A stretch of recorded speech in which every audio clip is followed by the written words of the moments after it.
right. What's up, everybody? This is Nate, and welcome to the very first episode of the Dads Who Mosh podcast. Super excited to get rolling here.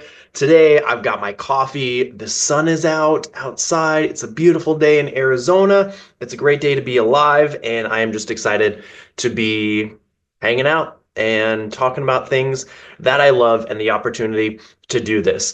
And so, like I said, welcome. This is our very first episode of this podcast. I want to just take a little bit of time today to introduce the podcast, introduce myself, talk about myself, because I actually hate talking about myself. So it's like, let's get this out of the way and then spend other podcast episodes talking about stuff that actually matters.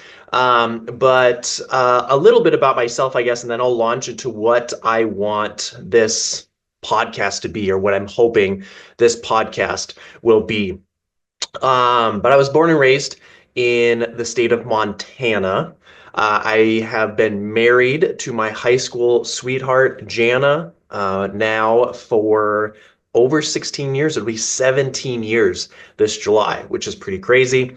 So I'm a husband, I am a dad, and I've got two boys. My oldest, Emmett, is 14 years old. And then my youngest, Jack, is 11 years old.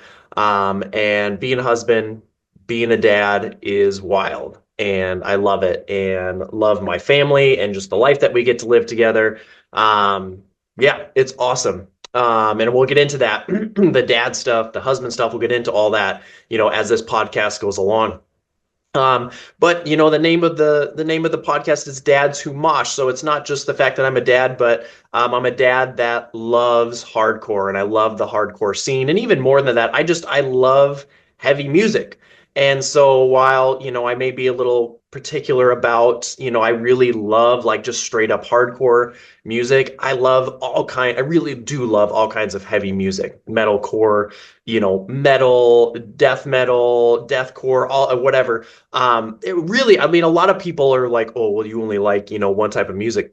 I have a very eclectic taste in music. I pride myself on that. I really struggle with country, and probably some other genres, but I like all kinds of music, but I love heavy music, and I love the heavy music scene.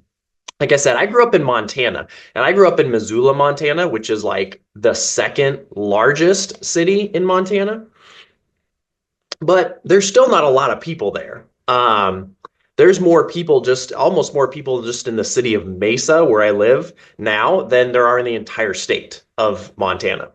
And so there's not a lot of people there, and there really was never much of a hardcore scene there. There was kind of a punk scene for a while, when I was pretty young, almost too young to go to shows, I was, still pretty little when there was a punk, kind of a historic punk scene in Missoula that kind of died out. I remember when I was first married, there was kind of this surge of heavy music. There were for a year or two, there was this run of really good shows that came to Montana, that came to Missoula specifically. And I remember being really excited. I was like, yes, there's going to be a scene here. We're going to get good shows. And then it just died out. I was talking with a buddy of mine, Ian, who's a tattoo artist in Missoula, and we were kind of talking about that. It's almost like the heavy music scene was on the rise, and then it just got replaced in Missoula by EDM. Missoula went through this weird EDM scene, and I think still does. A lot of people really like electronic music there. That's probably another genre of music that I struggle with, like country. I really struggle getting into it. Not as bad as country. I can listen to some of it, but then it kind of died out. So when I was growing up, if I wanted to go to shows, maybe I would get one show in my hometown, every year, or once a year, every other year, or something like that. So if I wanted to go to shows, what I did a lot of times is I drove 3 hours to Spokane, Washington, and I had a cousin that lived there. That was, part of the hardcore scene there. And so we would go to shows at coffee shops. We would go to I remember going to a show in a garage that was attached to a coffee shop in downtown Spokane. We would go to shows at the Knitting Factory, shows at the Big Dipper in Spokane. There's a lot of different venues. There's a good hardcore scene in Spokane. So that was kind of where I had to go to hang out, like to be with like-minded people. Because growing up in Missoula, Montana, most of the time, like when you talk to people about music, there's not a lot to relate to because they're like, they want to go to country shows or they want to go like now there's like a huge indie, like alternative music scene there. Like that's the type of music that happens there. Or like really, every once in a while they get a big name, like the Rolling Stones or something like that would come through. But I just was like, whatever, like that wasn't really my thing. And so a lot of people thought that the music that I listened to growing up was weird. Like it didn't, like there weren't a lot of people to connect with. And so I got to this point where I loved driving to Spokane, or I loved like when my cousin would come over for holidays or something like that. We'd hang out at grandma and grandpa's house, and then we would like talk about music or listen to the music we like, in the car or something like that. But like it was really tough, and I really looked forward to going to Spokane just so you can be with people that are like-minded. There's this really intimate connection, I think, when it comes to music, and I don't know, maybe I'm biased, but it's almost even more so, I think, with heavy music, like especially like the hardcore scene, because like the school I went to, for example, like I grew up going to a small Christian private school. And so like if I felt isolated in the city of Missoula itself, even more so at this tiny little school, because people were like, what is that you're listening to? Like they either thought it was weird or they thought it was satanic, or it scared them, they wanted to perform an exorcism or something like that. Like it was really weird, and you don't have anybody to hang out. Like everyone wants to talk about, I don't know, I can't remember, off the top of my head who was like, the really popular band, like the mainstream top 40, whatever. And I just really wasn't in that. I was into punk, or I was into hardcore. I was into pop punk, and emo. I went through an emo stage for sure. I had wristbands with bobby pins on it and, all of that stuff, studded bracelets. And, I went through that stage. That was the type of music I liked though. And that stood out. There was like one kid I remember that had like the Warp Tour compilation CDs, and so we would sit and listen to those, and I could kind of talk with him about some of that music that I liked, but there's just like no one to relate to, and you start to feel like this odd man out. And so I started to look forward to being able to go over to Spokane. Like as soon as I got my driver's license, I would leave a lot on weekends and I would go hang out with my cousin, and we would go to shows, either bigger name hardcore shows or just little local ones or whatever. And that was how I escaped and went to be with people that I could relate with. And it was just like such a relief. And then like on the flip side of that is I would be so depressed when I'd have to leave, because it's just like there's something about being with your people, being with people that you understand, that understand you, they get you. I mean, like this, I know this speaks to anybody that's been to a hardcore show and that loves hardcore and that has been in the pit at a hardcore show. For the most part, unless you're with, people who suck, who are just there to like start fights, which I've been to shows like that where there's people there where that's like, they're just there to start a fight. But that's not really what the hardcore scene is about. The hardcore scene in large part, I think, is about connecting with other people that don't fit in. It's like fitting in with other people that don't fit in. It's like the island of misfit toys. And so for the most part, when you go to a hardcore show and you're part of that scene, like everybody's got a lot of love for each other. And you feel that at those shows. Like I know a lot of people from the outside look in and they look at like, a circle pit or something like that. They look at dudes hardcore dancing, or, some girl that's like stage diving, and they're like, oh, well, that's scary. That looks like, what, are you trying to kill each other? Why are you all so angry? But it's like, nobody is actually, like, for the most part, nobody is angry. Everyone's having the time of their lives, and everyone's got so much love for each other, right? Like if somebody falls, you spread out, you pick them up. Like if somebody jumps off the stage, you catch them, you set them down, like it's just, there's a lot of love for people. It looks wild, but it's a way for us to just express ourselves, I guess, in an environment that is loving, in an environment where we all get each other. There's no judgment there. It's a ton of fun, maybe a little bit of judgment. I always like, I do get a little judgy when I go to hardcore shows, but it's like I went to, I saw Better Lovers a while back, and Full of Hell opened for them. Who else was there? Spy opened for them. It was a cool show, but it was funny because like Better Lovers is kind of like, I mean, there's, hardcore, elements to their music, obviously, and like metalcore elements to their music, but they're kind of like a safer band for like dudes that are kind of more into like rock music. And so there's definitely like a handful of like, rock dads, like divorced rock dads at the Better Lovers show. And it's funny because like you can tell because it's a guy that like is used to going to rock shows or like rock concerts. Um, and like, if they do anything, they kind of just like push mosh, they like shove and like bounce into people. And that like at least the venue that I was at, it's definitely like a hardcore venue. And so like there were more hardcore kids there and hardcore people there at the show. And so like he's afraid to get into the pit. So he just stays way back and like jumps around and kind of like pretends like he's gonna shove into people, but like he's not actually because he knows that he's not actually gonna get into the pit. So like you get a little judgmental when you see guys that are like, I mean, you're glad they're there, you're glad they're having a good time, but you're a little freaked out by this. Like you're probably like the most hardcore guy in your group, but it's because you listen to Saliva or something like that. Saliva's so old, like who listens to Saliva anymore? But that's so you get a little judgmental, but for the most part, there's no judgment. And then even that guy, it's like whatever, have fun, man. That's what hardcore shows are all about. So but you're in this environment and you love it. And all of that to say, I am getting somewhere with this. My family and I packed up. We lived, my wife and I got married, started our family in Montana. We actually lived in the state of Hawaii for about 4 years, which was amazing. Um, and then went back to Montana for a time, and then actually ended up here in Arizona. And I absolutely love being here in Mesa. I love the scene here in Mesa. There's an incredible scene that I've, been aware of bands that have come out of the Arizona hardcore scene for a lot of years, obviously. But just being here, downtown Mesa is home to the Nile Theater, which is it's like a hardcore mecca. Like it's such an incredible venue.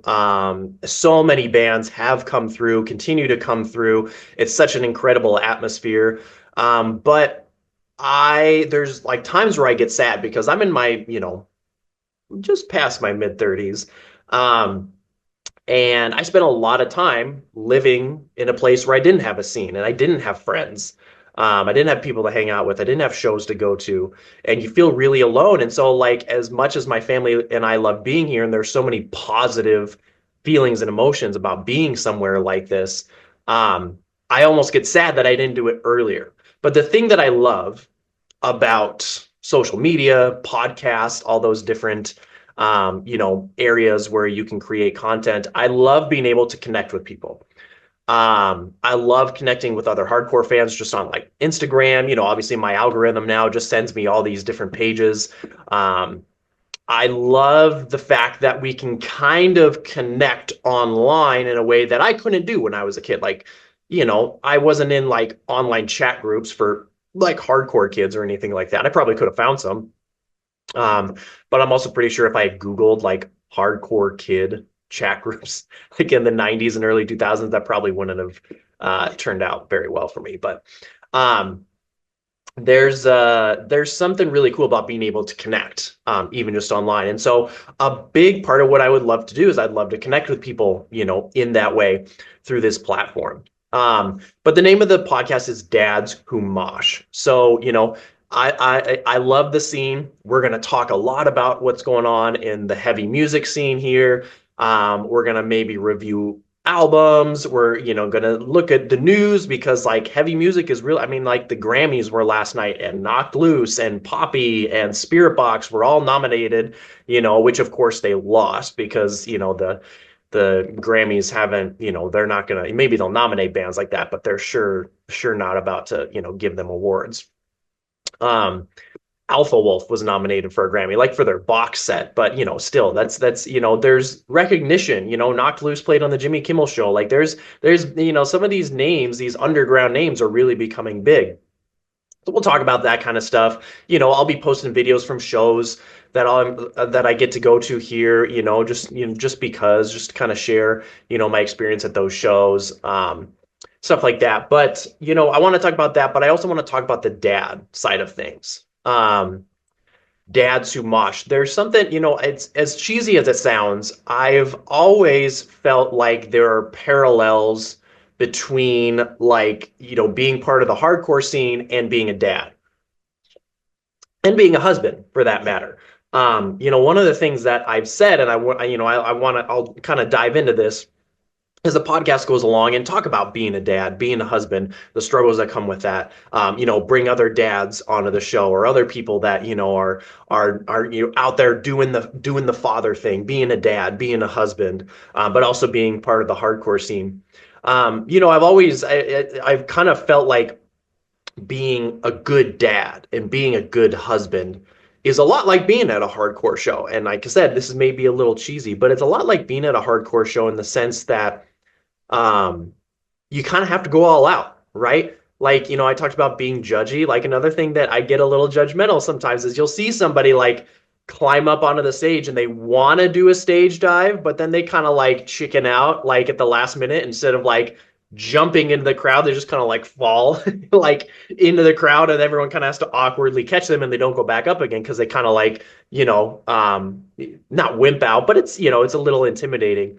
And so, like you kind of have to go all out. You just got to go for it as a dad. You got to go for it as a husband. You can't just like do any of this, with like half-hearted. You just can't do it. You got to go full out, and that's what you see at hardcore shows, right? You see people in the pit just going all out, right? Like I said, I'm in my 30s now, so if I still go into a pit, I feel like I'm going to die afterwards. And sometimes I feel like that's what it takes to be a good dad or to be a good husband. Like you got to put so much effort and energy into it. You almost feel like you're going to like, you can't make it another day. But then you wake up the next day and you do it. And it's certainly not me saying that being a dad is like, I want to die, right? Being married is like, God, I want to die. I don't want to do this anymore. That's not the point.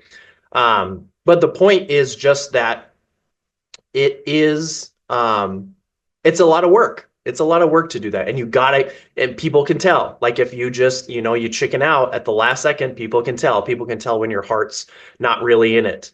Just like the guys that maybe don't really jump fully, off of the stage into the pit at these shows for stage dives. And it's it's a lot it's a lot just to be a guy, really, in the year 2025.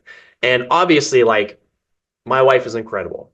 Wives are incredible. Moms are incredible, right? Like they're out there giving birth, right? And they're out there doing, whether they're like, crushing it at their careers, whether they're being moms. Like my wife is like simultaneously growing and continuing to be an incredible mom and an incredible wife, but she is also pursuing her own career and she's just like crushing it. She's doing everything. And I know it's tough for women, but I'm not a woman, and so it's like I want this platform to be a place where we can speak from the perspective of guys, dads, fathers, husbands, because there's a lot of pressure out there for dads and husbands nowadays. I was chatting with somebody the other day about the fact that the suicide rate is so much higher with men than it is with women. And, there's a lot of theories out there. I remember studying about this in graduate school. Some people are like, well, it's because, men, follow through with it and women attempt suicide and stuff like that, but maybe they don't follow through because they get scared or whatever. But maybe that's part of it. But somebody was asking me why I thought that, the suicide rate, not to like make this a super somber episode, why the suicide rate was so much higher amongst men. And I think nowadays there's so much more pressure on men than there ever used to be. Now, the reason I say that is because, like even like my parents' generation, and this is, everybody just has their own unique struggles. And this is not to talk down to like my dad or his generation or anything like that. But back in the day, back in their generation, just one generation ago, you could just go get like my dad still works, almost retired, but worked a blue collar job his entire life. And working that blue collar job, he was able to buy a house. He was able to, have a family, plan for retirement. We didn't have much, but we always had enough. We always had what we needed to get by. And yeah, we went through times where it was really, it was a struggle and we didn't have a lot of money but like whatever, we had a good life as kids. And that my dad could go do that, working this blue collar job. He could afford a house, mortgage. We sold our house at one point. My parents built a house. Again, we weren't living this lavish life, but my dad could do that. It was almost like there's all these boxes as a husband and as a father that you need to check. And he was really able to check a lot of those boxes. Put up roof over your family's head, buy food, things like that. Nowadays, it's like there's more boxes that men are expected to check, and it's more difficult to check those boxes. So it's like the difficulty just keeps like doubling on top of each other. It's like not only are there more things you're expected to do, or there's pressure for you to do, it's harder to do those things. What I mean by that is, let's talk about a mortgage. Let's talk about how much more expensive it is to purchase a home nowadays, but you're still expected to. As a dad, you better be taking care of your family. You better buy them a house. And the fact of the matter is, most families in America cannot survive on a single income. So that means your wife's got to go to work. And I know a lot of guys, myself included, because for a period of time, I was working a job where I wasn't making a lot of money because I was going to graduate school. My wife carried our family financially. Like the first house that we bought because she was going to work. And I felt awful about that. She was stressed, yeah, but it's just like that's the world that we live in. And I know it might be antiquated to be like, well, the guy goes to work, but it's like I did feel bad about that because I wasn't really taking care of my family. And so there's a lot of guys out there that are like my wife has to work, and they feel bad about that, right? So like they're not, the expectation for so many years was the husband goes to work and the husband's income pays for the house. Well, the guys can't do that anymore. So guys feel bad about that. Guys feel guilty about that. But there's also now this pressure because now both parents are working. Both parents are expected to share responsibilities with children. Now, let me make this clear. I think that's a good thing. I think that's how it should be. I think both parents should be sharing responsibility for taking care of the kids. Even if the dad is at work 9 to 5, guess what, dude? You got to come home and you got to help your wife out with the kids. But a lot of dads, like let's say a dad is able to get to the point where he is able to support his family on his income alone. Chances are that's because he works a lot. He's probably working more than 40 hours a week. He's probably traveling a lot. He's probably distracted with work a lot. So dads, and on top of feeling guilty for not being able to provide for their family, they feel guilty for not parenting as much as they should, or not helping their wife out as much as they should with the kids. They feel bad about that. And then on top of that, there is this, I know a lot of people focus on the pressure that social media places on women, which is a thing, this idea that they have to have perfect bodies, but that's a thing for guys too. Like, I think I realized that a while back, like that's a thing for guys. Like guys are looking on Instagram, and of course it's showing all these perfect people that are making millions of dollars that are like, we love our children, like taking their kids to Disney World every other weekend, and like you need to work, you need to focus on getting away from work so you can be there for their kids, and somehow they have a job where they can make millions and not do anything, or they can just post on Instagram, and they've got personal chefs and they've got trainers and they've got six-pack abs and they just are all in perfect shape, and guys feel that pressure, man. So it's like a normal dude in the year 2025 in America, a normal dad and father has the pressure of somehow making enough money to pay for a house, which is, if you look at the numbers, is extremely difficult and extremely expensive. He's got to pay for a house. He's got to make sure he's giving enough time and effort to his kids and his family because, like, that's important, man. He's got to do all of that, and I guarantee you he never feels like he's doing enough. And then on top of that, he's like, I'm supposed to work out too. Like I'm supposed to be in good shape. Like there's all these shows that my wife wants to watch that, all these dads that are in incredible shape, and that's just not reality. And like I said, I know there's a lot of pressure for women in that area too, but not a lot of people talk about the pressure that guys feel with that. And so guys are out there struggling. And I think that it's important that we support each other. And especially, I think it's important that we support dads that are trying, right? Like when you jump into a mosh pit or you jump into a circle pit at a show, like you're going all out, man. You are giving it everything you have. And that's why it's a big reason why I created Dads Who Mosh, right? Because I want this to be about dads that are giving it their all, dads who are going all out, dads that are passionate about their kids, passionate about their family. And yeah, they love the scene too, right? They love hardcore music, and I want to talk to dads about that. And maybe some dads that are in bands like this in the future. We got some things hopefully going to get lined up, guys that are in the scene that are making this type of music, but are, like I said, they're also dads. I want it to be about them. You just a support system, not just support for people that like the same type of music as you, but support for dads who are out there doing it and who are out there trying and giving it their all. And they're not half-hearting anything. They're just really going all out for their family, for their wives, for their kids, in spite of everything in culture that is, saying, well, this is what it's supposed to be a man or whatever it is. Nah, man, they're just focused on their world, their family, their core, and doing it for them. And so I want this to be a place to highlight those dads, but also support and then talk about the music we love as well. So that's my heart for this podcast. That's what I'm hoping for this whole thing. Celebrate the music that we love, but also celebrate the dads that are out there doing it, giving it their all, moshing, at life. Try not to be too cheesy with all of that. But anyways, I appreciate you guys for checking this out. We are going to have podcast episodes coming out. We're going to have guests, like I said. We're going to be posting content as much as we can.